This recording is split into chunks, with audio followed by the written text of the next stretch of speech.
നമസ്കാരം പ്രിയപ്പെട്ടവരെ, ഞാൻ പ്രസീദ് മണൽവട്ടം, നിയമസഹായവേദി സംസ്ഥാന ചെയർമാൻ. പ്രിയപ്പെട്ടവരെ, ഇന്ന് നിയമസഹായവേദി ഉള്ളത് കൊല്ലം ജില്ലയിൽ കടയ്ക്കൽ എന്ന് പറയുന്ന പ്രദേശത്ത് മാറ്റിടാമ്പാറ എന്ന വാർഡിൽ മാറ്റിടാമ്പാറ എന്ന് പറയുന്ന സ്ഥലത്താണ്.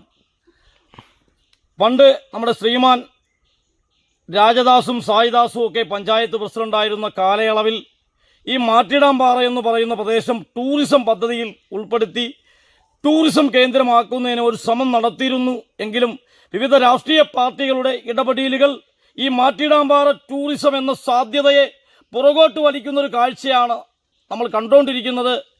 കേരളത്തിൽ മാറ്റിടാമ്പാറയിൽ ടൂറിസം വന്നു കഴിഞ്ഞാൽ കടയ്ക്കലിൻ്റെ വികസന സ്വപ്നങ്ങൾക്ക് വലിയ തോതിൽ മുന്നേറ്റം നടത്താൻ പറ്റുന്ന ഒരു സാധ്യതയാണ് കടയ്ക്കൽ മാറ്റിടാമ്പാറ ടൂറിസം.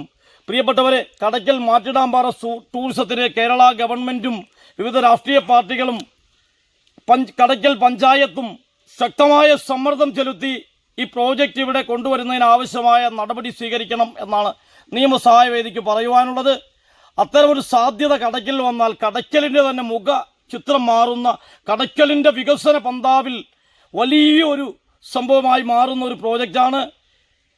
കേരളത്തിലെ ഭൂപടത്തിൽ കടയ്ക്കലിനെ കൂടി എഴുതി ചേർക്കുന്ന, കടയ്ക്കലിൻ്റെ വിപ്ലവ സ്വപ്നങ്ങളെ കൂടി എഴുതി ചേർക്കുന്ന, കടയ്ക്കലിൻ്റെ മണ്ണ് വിപ്ലവത്തിൻ്റെ മണ്ണാണ്. ആ വിപ്ലവത്തിൻ്റെ മണ്ണിൽ ഒരു ടൂറിസം വന്നാൽ അതിൻ്റെ സാധ്യത വലുതായിരിക്കും.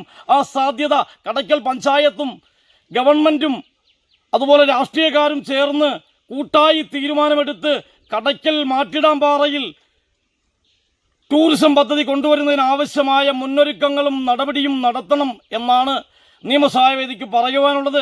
അത്തരം സാധ്യതകളെ പ്രയോജനപ്പെടുത്താതെ സാധ്യതകളെ രാഷ്ട്രീയക്കാരും പഞ്ചായത്തും കേരള ഗവൺമെൻറ്റും ചേർന്ന് അവഗണിക്കുന്ന ഒരു കാഴ്ചയാണ് കണ്ടുകൊണ്ടിരിക്കുന്നത്.